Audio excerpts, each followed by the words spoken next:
Hello बच्चों, चलिए प्रश्न देखते हैं। निम्न कथनों को पढ़िए तथा सही विकल्प का चुनाव कीजिए। कथन एक दिया है, वायरस जीवित कोशिका के बाहर अक्रिय क्रिस्टलीय संरचनाएं हैं। वायरोइड में एक सुस्पष्ट प्रोटीन आवरण होता है। अब विकल्प देखिए, कथन एक और दो दोनों सही हैं, एक गलत है, दो सही है, एक सही है, कथन दो गलत है, कथन एक व दो दोनों गलत है। आइए जान लेते हैं हमारे प्रश्न की मुख्य अवधारणा। यहाँ लिखते हैं मुख्य अवधारणा।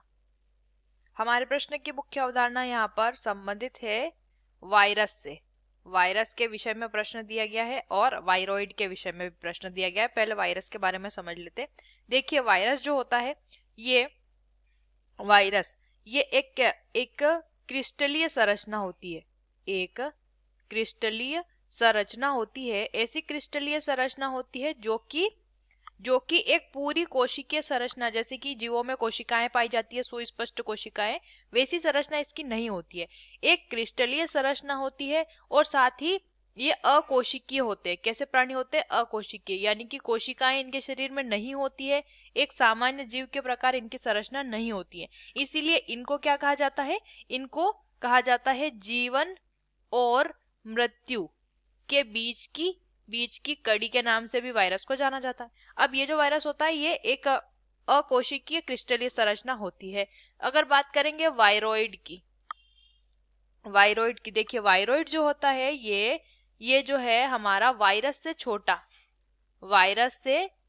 होता है। वायरस से छोटा आकार किसका होता है? वायरोइड का होता है। और साथ ही साथ यहाँ पे इनमें एक छोटा आरएनए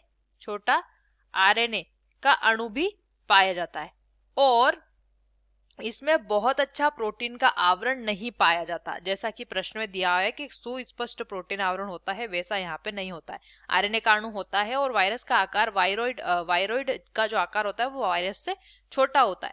तो पहला जो दिया है कथन कि वायरस जीवित कोशिका के बाहर अक्रिय क्रिस्टलीय संरचनाएं हैं, ये तो सही दिया हुआ है। लेकिन वायरोइड में एक सुस्पष्ट प्रोटीन आवरण होता है, ये गलत दिया है, क्योंकि इनमें एक सुस्पष्ट प्रोटीन आवरण नहीं पाया जाता है। तो कथन एक और दो दोनों सही हैं, बिल्कुल गलत दिया है। एक गलत है, दो सही, ये भी गलत दिया है। एक सही है, दो गलत है, ये हमारा प्रश्न का सही उत्तर होगा। एक व दो दोनों गलत है, तो दोनों तो गलत नहीं है, तो विकल्प सी हमारे प्रश्न का सही उत्तर हो जाएगा। आशा करते हैं आपको इस प्रश्न का उत्तर समझ आया होगा। धन्यवाद।